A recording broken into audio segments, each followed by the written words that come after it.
Estamos começando mais um Desafio Profissão, um programa da equipe de orientação profissional do curso de Psicologia da PUC de São Paulo, do NASCE Orientação Vocacional, em parceria com a TV PUC. E agora vamos conversar sobre a profissão do engenheiro biomédico. E para isso, conversaremos com o Paulo Roberto Pialarice, que é médico pela UEL, mestre em otorrinolaringologia pela PUC e doutor na mesma área pela USP. Faz parte do projeto temático 2 do Coração Artificial, a ser desenvolvido pelo Instituto Dante Pazzanesi de Cardiologia em parceria com a Escola Politécnica da USP.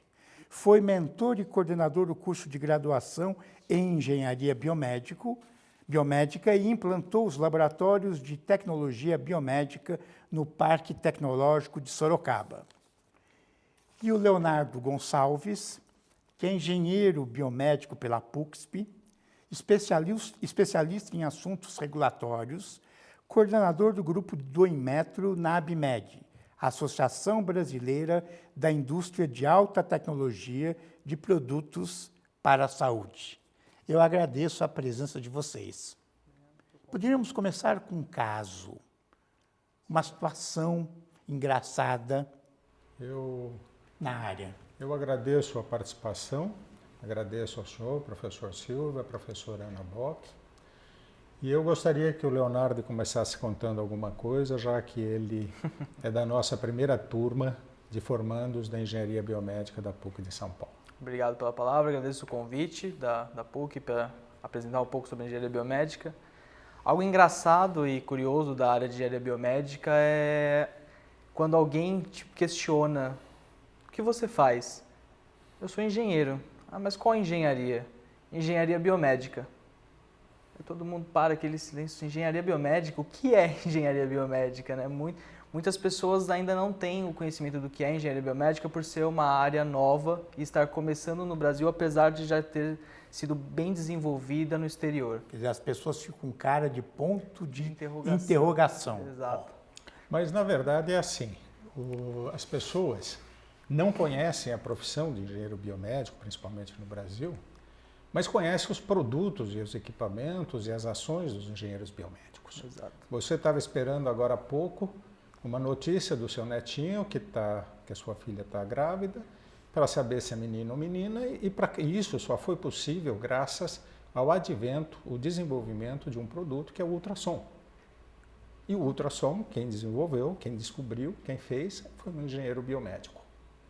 Então nós vemos na televisão e nas revistas o tempo todo produtos como raio-x, tomografia, fibra óptica, cirurgias minimamente invasivas, etc. E isso permeia todo o noticiário relacionado à saúde humana. E as pessoas não sabem que quem desenvolve isso é o engenheiro biomédico. Na realidade, a engenharia biomédica é tão antiga, ou quase tão antiga, quanto a existência do médico. No começo, quando o médico, para poder avaliar um paciente, ele tinha que se colocar com algum instrumental. Esse instrumental, seja ele qual for, e aí na história a gente pode pesquisar e ver muito, foi desenvolvido pelo precursor do engenheiro biomédico. O estetoscópio. O estetoscópio, qualquer um. Que antes do estetoscópio era aquele foninho que se colocava aqui para poder escutar. Para escutar. Tá certo? Só que as pessoas não sabem que um estetoscópio, que um otoscópio, que um eletrocardiógrafo são produtos da engenharia biomédica. Exato. E esse programa serve muito para isso, para que as pessoas comecem a relacionar as coisas. E hoje, a partir da década de 60, com o crescimento da eletrônica médica, começou a haver o desenvolvimento de equipamentos eletrônicos, como eletroencefalo, eletrocardio, eletromiografias, etc. E aí começou a crescer o trabalho do engenheiro biomédico. A partir daí começou a haver escolas de engenharia biomédica nos países mais avançados do mundo. Os Estados Unidos, por exemplo, tem mais de 100 cursos de graduação hoje só de engenharia biomédica. E com o advento e com o desenvolvimento da tecnologia da informação na década de 80, quando houve o desenvolvimento dos PCs e depois com toda essa miniaturização produzida pelos chips, hoje a informática médica também é uma área extremamente avançada. Faz parte da engenharia biomédica.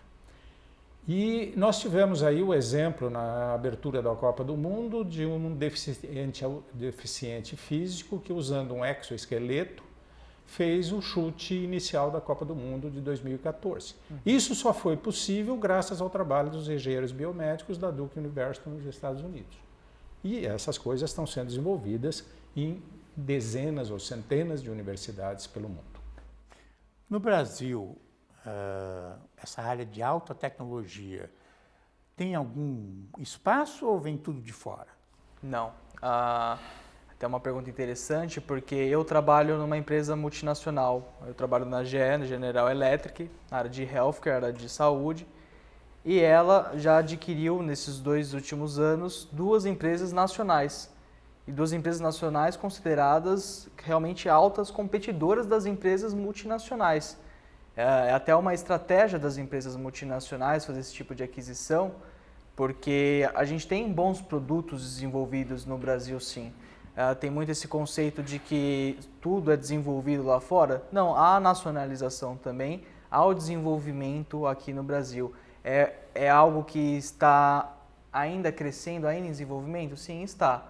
Mas eu acho que daqui a alguns anos a tecnologia que será desenvolvida aqui pode concorrer de igual, sim, para uma tecnologia vinda do exterior.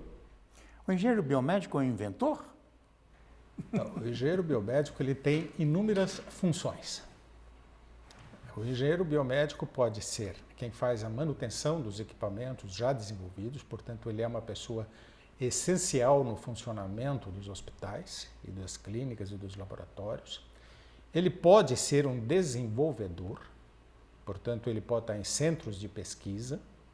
Ele pode estar no governo para poder desenvolver políticas públicas relacionadas à saúde. O grande drama do Brasil hoje, ele está exatamente na falta do desenvolvimento tecnológico nacional, e os produtos importados ainda são muito taxados, muito caros, e esses produtos não são disseminados pelo país todo. Então, e o médico, nas faculdades de medicina e nos hospitais universitários, eles são formados usando essa tecnologia mais moderna. Só que quando vai para a prática, essa tecnologia nem sempre existe. Não está disponível. Não está disponível. A questão da acessibilidade à tecnologia, né? Acho que é um desafio, além do desenvolvimento da tecnologia também, um grande desafio atualmente nos países emergentes é garantir o acesso a esse tipo de tecnologia, principalmente com equipamentos de grande porte, como a gente pode falar, uma tomografia computadorizada, uma ressonância, que são essenciais para o diagnóstico de algumas doenças, e nem sempre toda a população acaba tendo acesso a esse tipo de produto. E nós temos uma outra situação, que é a falta de engenheiros biomédicos. Nosso curso é o 3º curso de engenharia biomédica do Brasil, é da PUC de São Paulo, e hoje deve ter ao redor de 14, 15 cursos de engenharia biomédica de graduação no Brasil, ainda é muito pouco comparado a outros países, portanto nós formamos pouco pessoal para essa área. Os hospitais não contam com esse tipo de profissional e, portanto, fica muito complicado o cuidado e o desenvolvimento desses equipamentos aqui. Ainda respondendo a tua pergunta, primeira, a ABIMO, que é a Associação dos Fabricantes Nacional, que é uma outra associação paralela à ABIMED, ela tem um prêmio Inova, que é exatamente para prestigiar as indústrias nacionais que estão desenvolvendo produtos inovadores. E uma curiosidade só para complementar, o prêmio Inova do ano passado, que foi eleito esse ano, né, em 2015, foi para uma empresa que um aluno formado pelo nosso curso trabalha, que é a Timpel, a empresa que ganhou. E qual é o projeto que ganhou? É um tomógrafo por impedância elétrica, é uma inovação considerada aqui nacionalmente. Eles ganharam o Prêmio Nova Saúde e um aluno que estudou comigo durante a minha graduação trabalha na mesma área que eu nessa empresa, que é a área de assuntos regulatórios. Não consigo entrar no curso de medicina. Vou fazer engenharia biomédica, é uma boa opção ou... Eu posso te responder. O Leonardo provavelmente, porque a turma dele teve muito essa questão. Eles pensavam em medicina, por não conhecer a engenharia biomédica, e acabou na engenharia biomédica. Na verdade é assim, não é uma opção. O médico é um indivíduo da saúde. O engenheiro biomédico é uma opção para aqueles alunos do ensino médio que gostam tanto da área de biologia quanto da área de exatas. E deve ser uma primeira opção dele. Por quê? Porque o trabalho do engenheiro biomédico é tão importante quanto o trabalho do médico. Hoje o médico necessita do engenheiro biomédico, tanto que em países mais avançados, o engenheiro biomédico chega a entrar em campo cirúrgico, etc., junto com o médico. Imagine, por exemplo, hoje os hospitais de ponta no Brasil estão trazendo robôs da geração Da Vinci, como o Einstein, como o Sírio-Libanês e outros hospitais, mas não é o médico que desenvolve isso. Para complementar, esse é o robô para fazer cirurgias à distância.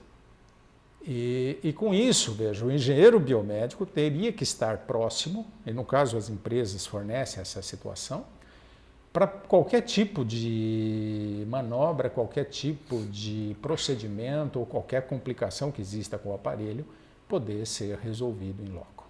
A área da engenharia biomédica fica nas exatas ou nas biológicas? O engenheiro biomédico, ele é um engenheiro, ele é da área de exatas. A nossa grade curricular tem anatomia, na grade curricular tem fisiologia, mas a gente tem muito foco na área de exatas, com cálculo de 1 a 4 a gente teve. Então, isso que eu ia perguntar também. O curso de engenharia biomédica tem aquela carga de matemática e física que os outros cursos de engenharia têm também?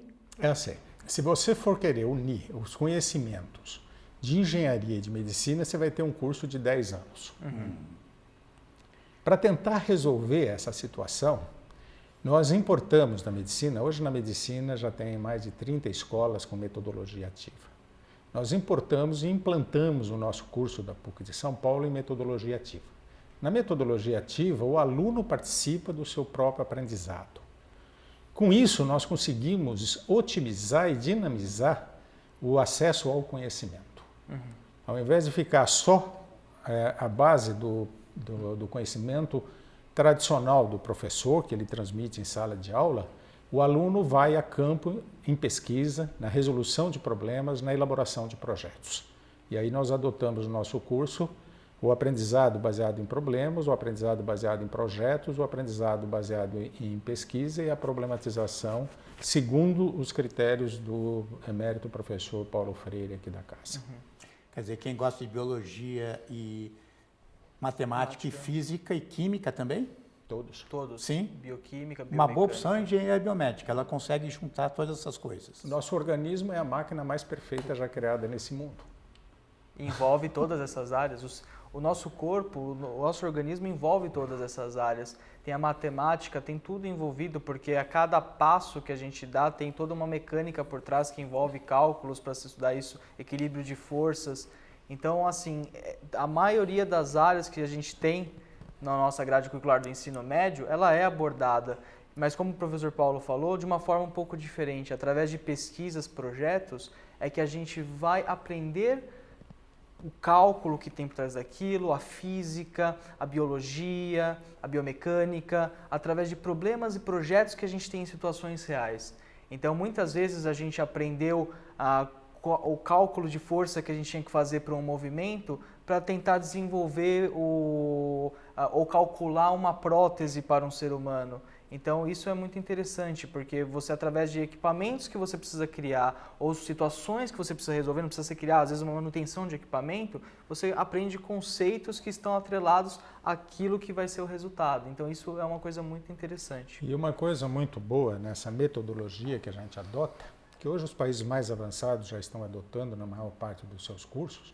A Dinamarca, por exemplo, todas as universidades e todos os cursos são em metodologia ativa, é que o aluno, desde o primeiro dia de aula, ele entra em contato com a realidade da sua profissão, resolvendo problemas. E aí o ensino é integrado o tempo todo durante os 5 anos. Quer dizer, eu vou aprender cálculo porque eu necessito saber alguma coisa relacionada a isso, e não porque tem que saber cálculo. Não é como o ensino tradicional, que, por exemplo, de medicina, eu aprendo anatomia hoje, mas eu não sei exatamente o que é que eu vou fazer com essa anatomia no futuro. Entende? Eu aprendo microbiologia hoje, mas eu não sei exatamente o que é que eu vou fazer com esses micróbios no futuro, porque eu ainda estou no 2º ano da medicina. Eu aprendo bioquímica hoje, estou no 1º ano, e não sei o que é que eu vou fazer. Não, eles aprendem todos os conceitos e conteúdos interligados desde o 1º ano. E no meu projeto de TCC junto com o meu grupo, que a gente fez o projeto em 3 pessoas, foi a entrega de um protótipo de uma bomba de infusão. Para diabéticos? Não, bomba de infusão de medicamentos em geral. Isso é usado em cirurgias, em UTI, onde você vai gotejando o medicamento. E a gente aprendeu muito durante o TCC, então não foi algo assim, nossa, eu já aprendi tudo nos 4 anos, chegou agora eu vou... Não, você aprende muito nos 4 anos e na hora de você entregar o seu trabalho de conclusão de curso, que no nosso caso foi um projeto de entregar um protótipo de um produto, a gente aprendeu conceitos que mesmo durante os 4 anos a gente ainda não tinha visto, mas a gente aprendeu porque a gente tinha que entregar aquilo. E nem sempre, acho que nem sempre, na maioria dos cursos, a gente vai fazer os 4, 5 anos, 6 anos de curso e no mercado de trabalho vai exigir coisa que a gente não aprendeu lá. Eu vi uma pesquisa da Unicamp, um trabalho de doutorado, onde a pessoa concluía que o grande gargalo da engenharia é uma matéria chamada Cálculo 1. Era um dos motivos principais da evasão do curso. Que é difícil. Porque é difícil. É dado no começo do curso e o ensino médio não dá o suporte necessário, o aluno se apavora e vai embora. Mas a questão era, bom, se você tem essa informação, o que pode ser feito? Eu não vi essa discussão ainda. Parece que esse curso... Ele elabora muito bem tudo isso. Porque os conceitos da matemática, do cálculo 1 como do cálculo 2, porque o curso de engenharia vai até cálculo 6, esses conteúdos que vão ser necessários para a formação do engenheiro biomédico estão inseridos de uma forma dinâmica nos conteúdos dados nos diversos módulos durante os 5 anos do curso. Quer dizer, esse profissional pode trabalhar, você falou, fazendo próteses, é isso? Isso aí é a biomecânica e engenharia de reabilitação, que é um dos eixos temáticos do nosso curso. Pode fazer aparelho de surdez? Tudo quanto é produto, tudo quanto é equipamento, tudo quanto é situação que é colocada à saúde, exceto medicamentos, que é da área da farmácia bioquímica. Aqueles aparelhos ortopédicos? Todos. Tanto para diagnóstico quanto para terapia. E não só a área de desenvolvimento. Eu mesmo trabalho numa área de suporte ao desenvolvimento. Eu trabalho em assuntos regulatórios relacionados ao governo, que faço toda a análise de normas e requisitos que o governo exige que você cumpra para, por exemplo, desenvolver e colocar um produto no mercado. Então, aquilo que eu falei, que o engenheiro biomédico, ele tem todos os conhecimentos das diversas áreas aplicadas ao nosso corpo, ele também tem vários conhecimentos para aplicar dentro da área da saúde também. E ele não se restringe a só desenvolver equipamentos. Ele pode participar de negociação, comercialização de produtos, ele pode ser um cara expert em assuntos regulatórios para saber quais as normas envolvidas, ele pode trabalhar junto com a manutenção de equipamentos em um hospital, junto com o médico. Então, acho que é uma área assim, generalista dentro da área da saúde, que te dá um campo bem grande. Que falta hoje muito no Brasil e que nessa metodologia que a gente adota no nosso curso, na PUC de São Paulo, além de contemplar essa indagação sua, se contempla os vários conteúdos, os nossos alunos saem sabendo trabalhar em grupo, porque a dinâmica de grupo é durante todo o período do curso, e sai sabendo resolver problemas, que é o grande eixo de atuação do engenheiro. A engenharia é uma profissão de resolução de problemas. Como é que você foi da medicina para esta área? Porque eu sou médico otorrinolaringologista, a otorrinolaringologia é uma área que teve um aporte muito grande de produtos tecnológicos, tá certo? A gente passou a fazer cirurgias minimamente invasivas com o uso de fibra óticas, passamos a desenvolver, quer dizer, nós não, né? Em outros lugares do mundo, mas passou a ser utilizado, por exemplo, o chamado ouvido biônico, que é o implante coclear, para pessoas completamente surdas que poderiam passar através da implante de eletrodos dentro da cóclea, que é uma coisa altamente sofisticada, a pessoa passar a ter alguma recuperação auditiva E eu trabalhei sempre a otorrinolaringologia, uma especialidade cirúrgica dentro de hospitais, e via o dilema que existia dentro dos hospitais, que o médico não tinha a mesma linguagem de engenheiros, quando existia engenheiros aqui no Brasil, no hospital, porque a maior parte das vezes existia só técnicos, que por sua vez também não tinha a mesma linguagem do gestor e ficava um angu de caroço. Tanto que a gente montou um curso, aí e eu tenho uma certa tendência para a engenharia. Tanto que eu cuidei da área física da Universidade Católica durante 4 anos. Entende? E o estabelecimento dessa comunicação é importante, né, entre não só o médico, mas o dentista, essas pessoas que estão relacionadas à área da saúde, né, da área biológica com a área da tecnologia. Precisa ter essa comunicação.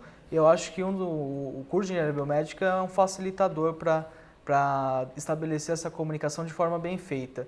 Existe algum curso de pós-graduação para médicos e para engenheiros que forme esse profissional também? Não, é assim, o Brasil, todo conhecimento de todas as áreas envolve a graduação, que te dá o conhecimento básico, envolve depois o acréscimo das informações e do conhecimento, que vão ter cursos de especialização e pós-graduação estrito sensu. O Brasil desenvolveu primeiro os programas de pós-graduação estrito sensu, mestrado e doutorado. Aí o grande dilema é assim, e por que aconteceu isso? Porque no final da década de 60, recordando, a engenharia biomédica teve um grande avanço na área de eletrônica, que é da eletricidade. Então as grandes universidades brasileiras pegaram a parte do curso de engenharia elétrica para trazer os conhecimentos de engenharia biomédica e criaram como anexo da engenharia elétrica o mestrado e doutorado da engenharia biomédica. Mas de lá para cá, houve desenvolvimento de outras tecnologias, por exemplo, a biomecânica, a engenharia de reabilitação, a informática, o próprio ambiente de saúde, que é a engenharia clínica, tá certo? Novos materiais. Novos materiais. Hoje já se fala em nanomateriais, tá certo? Fala-se em telemedicina e assim vai. E aí isso aí explodiu para além da área só da engenharia elétrica, entende? E é um conteúdo assim extremamente grande. Sim. E é necessário que haja desenvolvimento ainda de novos cursos de mestrado, doutorado, etc., nessas novas áreas. Nós estamos carentes. Sim. E para complementar apenas, a questão de pós-graduação, eu acho que é, como o professor Paulo falou, a continuação do seu aprendizado. Então, sim, existem cursos de pós-graduação em engenharia biomédica, mas a graduação em engenharia biomédica te especializa em um setor do mercado, o setor da saúde, e na parte tecnológica relacionada a ele. E depois cabe ao aluno, quando sair da graduação, ver como ele gostaria de complementar aquele. Se ele vai querer ser um empreendedor que vai abrir uma empresa e ele talvez queira fazer um curso de empreendedorismo depois, para abrir uma empresa e desenvolver o produto dele, ou se ele vai querer se especializar mais ainda na área para... Ele trabalha já na área de desenvolvimento, então ele quer fazer um curso de projetos. Então, as pós-graduações, tanto no seu nível stricto sensu ou lato sensu, cabe ao aluno, depois que ele estiver formado e com a base que ele está no mercado e com o que ele quer para a vida profissional dele, definir como que ele vai continuar esse aprendizado. É uma coisa que logo que eu acabei o curso, eu falei, nossa, eu preciso fazer uma pós-graduação, vou fazer pós-graduação no quê? E não é assim. Pera, o que eu quero da minha vida profissional? Onde eu estou, onde eu quero chegar? Para assim começar a pensar. Então, eu acho que às vezes a gente tem muita ânsia, né? Eu preciso já sair da graduação e começar uma pós porque o mercado está concorrido. Calma, não é assim. Você primeiro tem que saber aonde você quer chegar para ver o curso certo que você quer fazer. Podemos concluir que tem, então, emprego neste país. Pelo menos latente, sem dúvida, porque assim, se você imaginar que esse país tem de hospitais, que a gente conhece como hospital, mais de 6.500 hospitais, e de hospitais anexando casas de saúde que fazem cirurgias, etc., mais de 8.000, e que seria o ideal, já que existe uma tecnologia muito grande implantada em todos eles, a existência de um engenheiro biomédico, só de cara a gente teria, então, milhares e milhares. O grande problema da engenharia biomédica no Brasil é que falta um profissional qualificado. Falta formar pessoas. Com qualificação. Quer dizer, quanto se formar, Bom tempo. Tanto que isso tá acontecendo. Nós somos o único curso ainda de engenharia biomédica nível de graduação da cidade de São Paulo. Sei. Com turma formada, né? Não, já existe um outro que tem. A Unifesp está fazendo Mas já. não é aqui, né? Ah, não é aqui no É em campus São de José, São Paulo? É em São José dos Campos. Ah, em São José, não sabia. É em São José dos Campos. E hoje já tem em torno de 14 ou 15 cursos espalhados pelo Brasil. Nós somos o terceiro, tá certo? E os nossos alunos, de uma forma geral, quase a totalidade está empregada, tá certo? Só na GE nós estamos lá hoje com 6, Na 7, GE, entre estagiários e pessoas que já passaram mais de 5. Eu fui a primeira pessoa a entrar lá na GE e a gente já teve pessoas que já saíram da GE e já foram para outra empresa concorrente. Eu acho que assim, a gente fica com essa ânsia por ser algo novo, né? Ah, pô, o mercado tá difícil, mas calma que a sua hora, se você for um bom profissional e conforme as pessoas vão abrindo as portas para o mercado, a hora de cada um vai chegando. E tem pessoas que já trabalharam até em indústria farmacêutica, depois foram fazer curso no exterior para complementar a graduação pelo Ciências Sem Fronteiras, voltaram, trabalharam com professores, hoje em dia já voltaram para a indústria de multinível. Então, assim, é muito dinâmico. Muito dinâmico. O mercado é dinâmico. Nós temos alunos e já pessoas contratadas na Siemens, na Johnson, na Covid, em várias empresas multinacionais, várias empresas nacionais. Nacionais, laboratórios também. Eu agradeço a presença de vocês e até o próximo Desafio Profissão.